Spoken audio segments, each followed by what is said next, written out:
न अबला हूँ न बेचारी हूँ, कि न अबला हूँ न बेचारी हूँ, तू देख मुझे मैं नारी हूँ।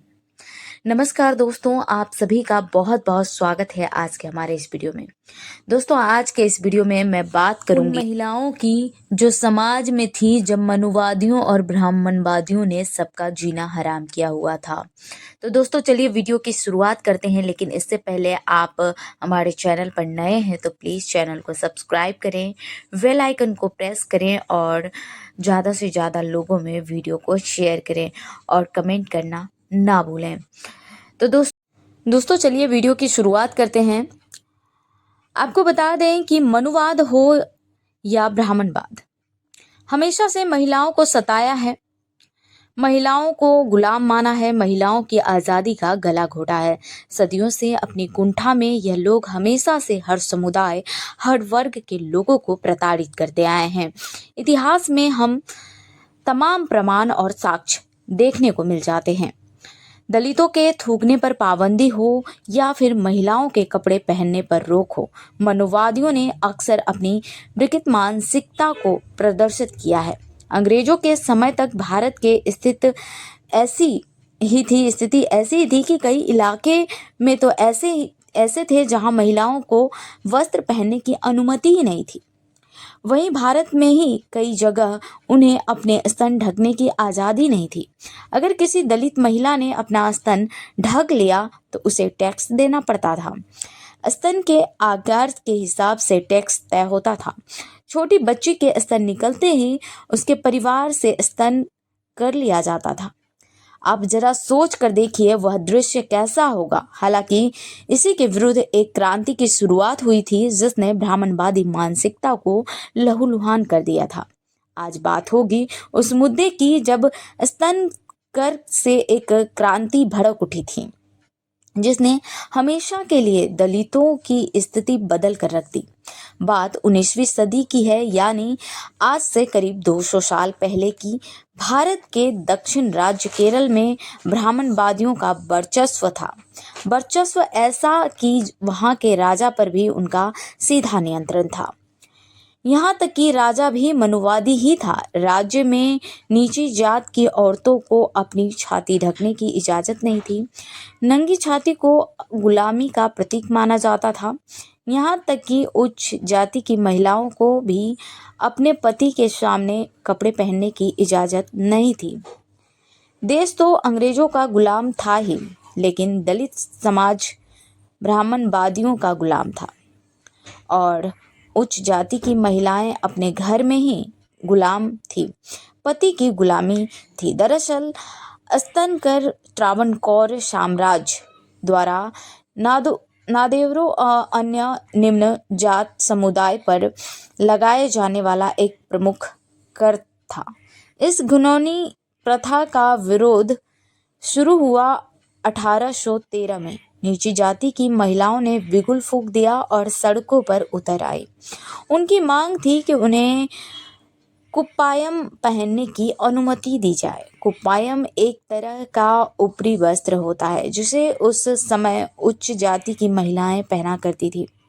स्तनकर के विरोध में उतरी महिलाएं 5 सालों तक अपने हक की लड़ाई लड़ती रही, लेकिन मनुवादी मानसिकता से ग्रसित त्रावणकोर का महाराज तिरुनल राम वर्मा ने 1819 में यह फरमान जारी किया कि दलित औरतों को कपड़े पहनने का कोई अधिकार नहीं है। इस फरमान से दलित महिलाओं को निराशा जरूर हुई, लेकिन उन्होंने हार नहीं मानी। ब्राह्मणवादी के खिलाफ उनकी लड़ाई जारी थी। इसी क्रम में काफी बड़ी संख्या में धर्मांतरण शुरू हो गया। हजारों की संख्या में दलित ईसाई धर्म में प्रवर्तित हो गए। साल 1820 में त्रावणकोर में एक ब्रिटिश दीवान कर्नल जॉन मुनरो ने उन सभी दलित औरतों को कपड़े पहनने की इजाज़त दे दी जो धर्मांतरण करके ईसाई बन गई थी, लेकिन मुश्किलें अभी भी खत्म नहीं हुई थी। कर्नल जॉन के इस फरमान का ब्राह्मणवादियों ने जमकर विरोध किया।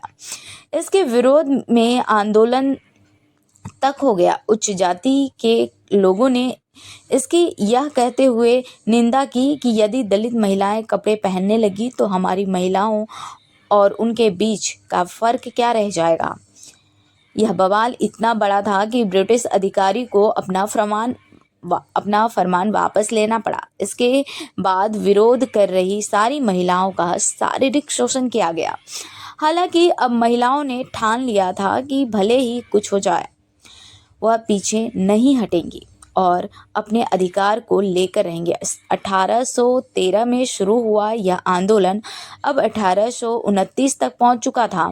दलित महिलाओं की इस लड़ाई में अब ईसाई औरतों के साथ साथ उच्च वर्ग और अन्य वर्ग की महिलाएं भी उतर गईं।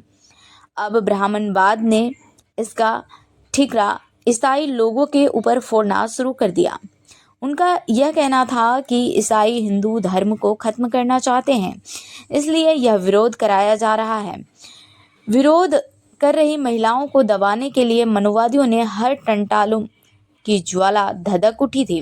यह आंदोलन चलता रहा सालों साल तक। सड़क के बीच में महिलाओं के कुपायम उतार कर फेंकने लगे। एक बार सरकारी कर्मचारी ने नाडर औरतों के कुपायम अपने हाथों से फाड़ दिए थे। ब्राह्मणवादी मानसिकता का विरोध कर रही इन औरतों में नंगेली नाम की एक औरत थी। अपने समुदाय के ऊपर हो रहे अत्याचार से उसका खून खौल उठा।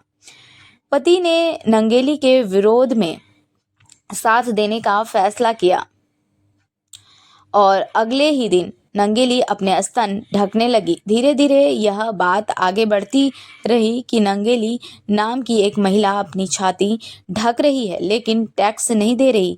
फिर क्या था, सरकारी अधिकारी टैक्स लेने उनके घर आ गया। नंगेली का स्तन मापा गया और टैक्स की डिमांड की गई। इसके बाद नंगेली घर के भीतर गई और चाकू से अपने दोनों स्तन काटकर केले के पत्ते पर लेकर बाहर आई।